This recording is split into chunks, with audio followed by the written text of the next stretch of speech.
अक्सर कहा जाता है डोंट बी सेल्फिश। तो क्या स्वार्थी होना बुरा है? सद्गुरु हमें बता रहे हैं कि स्वार्थ से बचने का कोई उपाय ही नहीं है। जानते हैं कैसे? प्रश्न: सद्गुरु स्वार्थी होने से बचने के लिए क्या उपाय है? सद्गुरु कहते हैं आप स्वार्थ से चाहकर भी बच नहीं सकते। मैं स्वार्थी नहीं होना चाहता, मैं स्वार्थी नहीं होना चाहता, ऐसी सोच रखना भी तो स्वार्थ है।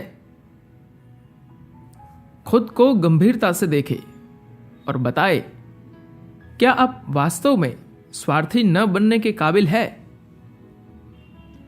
चाहे आप जैसे भी देखें, आप केवल अपने ही नजरिए से जीवन को समझ सकते हैं। तो किसी को भी निस्वार्थी कहा ही नहीं जा सकता।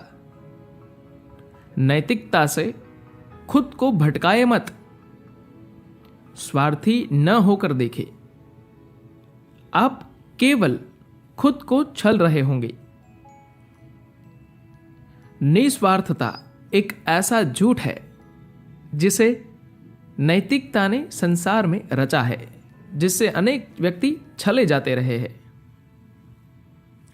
लोग सोचते हैं मैं निस्वार्थ भाव से कोई काम कर रहा हूं, लेकिन वे उस काम को इसलिए कर रहे हैं क्योंकि उन्हें ऐसा करने से खुशी मिलती है।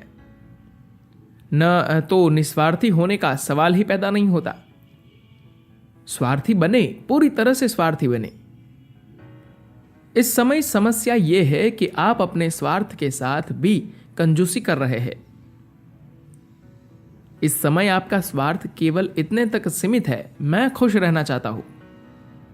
आप पूरी तरह स्वार्थी हो जाइए और कहिए मैं पूरे ब्रह्मांड को खुश देखना चाहता हूं, मैं अस्तित्व के कण कण को खुश देखना चाहता हूं। तो पूरी तरह से स्वार्थी हो जाइए, तब कोई परेशानी नहीं रहेगी। आप अपनी सेल्फिशनेस में भी कंजूसी करते हैं, यही सबसे बड़ी समस्या है। तो चलिए स्वार्थी बनते हैं, इसमें परेशानी क्या है? पर हमें असीमित भाव से स्वार्थी होना होगा। कम से कम स्वार्थ में तो पूरे हो सके। हम जीवन के कई पहलुओं में पूरा होना ही नहीं चाहते, कम से कम पूरी तरह से स्वार्थी तो बने। अगर आप सबसे ऊंचे मुकाम तक जाना चाहते हैं या अनंत को पाना चाहते हैं, तो इसके दो उपाय हो सकते हैं। आप या तो शून्य हो जाए या फिर अनंत हो जाइए। ये दोनों अलग नहीं है। निस्वार्थी होने की कोशिश में आप खुद को नीचे ले जाते हैं। आप खुद को 10 से 5 पर ले आते हैं, पर आप खुद को पूरी तरह से विलीन नहीं कर सकते। या तो आपको शून्य बनना होगा या फिर अनंत बनना होगा। भक्ति का रास्ता खुद को घुला देने का है। आप समर्पण करके शून्य हो जाते हैं, तब कोई समस्या नहीं रहती। या आप हर चीज को अपने एक अंश की तरह संजो लेते हैं और सब कुछ बन जाते हैं, तब भी कोई समस्या नहीं रहती। पर जब आप अपने बारे में बात करते हैं तो एक सत्ता सामने आ जाती है। इस तरह शून्य होने का सवाल ही पैदा नहीं होता।